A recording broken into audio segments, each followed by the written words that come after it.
Pour le 11e Forum des Afriques, organisé par l'Éco-Austral en partenariat avec le groupe Axis, les participants ont abordé le sujet du marché de la pension. La réforme annoncée lors du précédent budget gouvernemental soulève beaucoup d'interrogations. Ben Ariane, expert dans ce secteur, avance les raisons de son pessimisme. S'il n'y avait pas de système à capitalisation, on pourrait commencer par un système à répartition comme la CSG. Malheureusement, je pense que c'est le mauvais moment pour introduire la CSG à Maurice, parce que pour faire de la place pour la CSG, en fait, il faut d'un côté arrêter le système à capitalisation de la NPF, du GNPF, et aussi ça va décourager les fonds de pension privés à Maurice, et donc on va augmenter une dépendance sur l'État, qui, de manière générale, est à contresens par rapport à d'autres pays. Au niveau du continent, vu la croissance qu'ont connue presque tous les pays, plusieurs incitations fiscales ont été mises en place pour promouvoir les fonds de pension privés. On voit que dans les pays en Afrique comme le Kenya et le Botswana, la cotisation des employés et des employeurs dans le fonds de pension sont déductibles de la taxe, jusqu'à un certain palier, souvent 15 à 20%. Ça encourage souvent les employés à ce moment-là à cotiser plus dans le fonds de pension. Et arrivé à l'âge de la retraite aussi, quand ils touchent la pension, souvent ils ont des avantages fiscaux dessus aussi. Par contre, à Maurice, la contribution de l'employeur peut être défiscalisée, mais pas celui de l'employé. Donc, il paye déjà la taxe dessus, et arrivé à l'âge de la retraite, il touche sa pension et il repaye la taxe dessus encore. Donc, c'est comme un double taxation.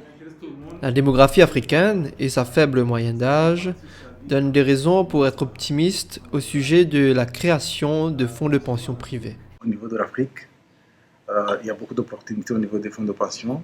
La population est jeune.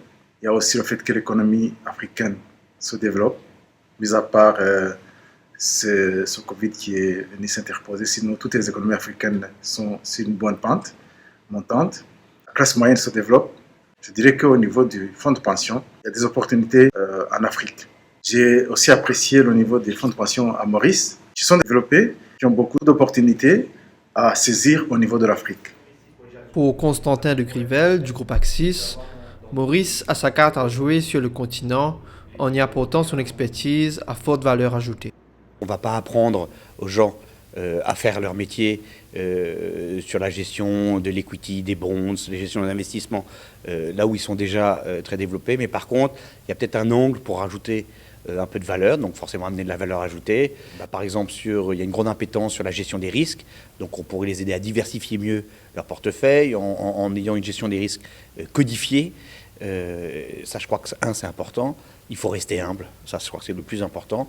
Et vraiment rentrer en partenariat avec des pays africains qu'on aurait définis, sur lesquels on aurait fait un travail en amont, et rentrer en partenariat avec des gens qui connaissent leur métier là-bas, et nous, leur apporter notre savoir-faire et pouvoir amener un peu de valeur ajoutée. Et de même, à l'inverse, je pense que à force de créer des partenariats, et ça on le voit chez Axis, on apprend nous aussi beaucoup de choses et on s'adapte à faire des investissements responsables, impactful, ou des choses comme ça à Maurice, qui n'est pas forcément la norme. À Maurice, on privilégie plus la performance.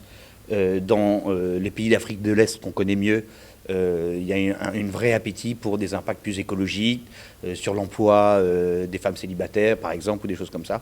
Peut-être qu'on pourrait l'amener aussi à Maurice, regarder un peu moins la performance et plus l'impact long terme qui amènerait forcément de la performance, mais avec une vision un peu plus long terme.